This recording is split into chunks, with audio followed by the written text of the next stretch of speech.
Akutni srčni infarkt nastane zaradi tega, ker se ena izmed koronarnih arterij, to so arterije, ki oskrbujejo srčno mišico, nenadoma zapre s srčnim strdkom.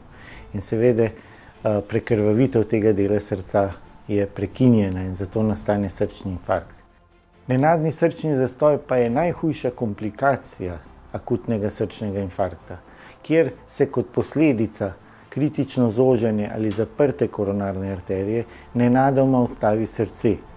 Tak bolnik nemudoma izgubi zavest, pade kot pokošen in obleži brez znakov življenja. In če ni takojšnje prepoznave in pravilnega ukrepanja strani laikov, ki so ponavadi prisotni, potem bo ta človek sigurno umrl. In ravno pravilno in takojšnje ukrepanje laikov je tisto, ki reši največ življenj. In zamude in napake, ki se zgodijo na terenu, se ne dajo popraviti kasneje v bolnišnici z nadaljnjim zdravljenjem. Dostopnost avtomatskih defibrilatorjev je zelo pomembna v družbi.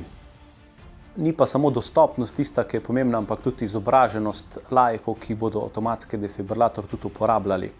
Kadar pride do srčnega zastoja, je to zelo resna stvar in stresna za očividce, ki so laiki.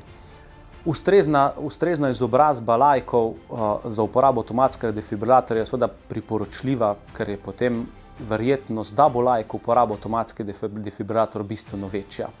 Gre za to, da je aparat zanesljiv in varen in enostaven za uporabljati. Laik ne more z avtomatskim defibrilatorjem narediti nobene škode človeku, ki je v srčnem zastoju, lahko mu pa z pravilno uporabo reši življenje.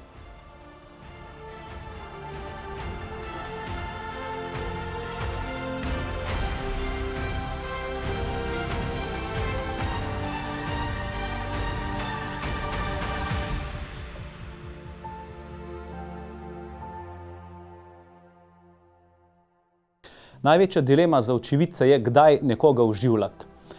Če pridemo do ležečega človeka, najprej preverimo znake življenja. Če ni nobenega premikanja telesa, nobenega odziva, potem rečemo, da ni znakov življenja. Naslednja stvar je, zvrnemo glavo in privzdignemo brado, na ta način odpremo dihalne poti, se sklonimo nad usta, gledamo prsni koš, čutimo sapo in poslušamo dihanje. Če v 10 sekundah ne zaznamo dihanja, zaključimo, da človek ne diha. To je skrajni čas, da pokličemo 112, pošljemo nekoga po zunanji avtomatski defibrilator in začnemo z oživljanjem. Najpomembnejši so stisci prsnega koša. Stiskamo na sredini prsnega koša s stegnenimi rokami, s peto dlani, stiskamo približno 2-krat na sekundo, približno 1/3 globine prsnega koša globoko. To izvajamo, dokler ne dobimo avtomatskega defibrilatorja oziroma dokler ne pride ekipa reševalcev. Nadaljujemo stisci prsnega koša.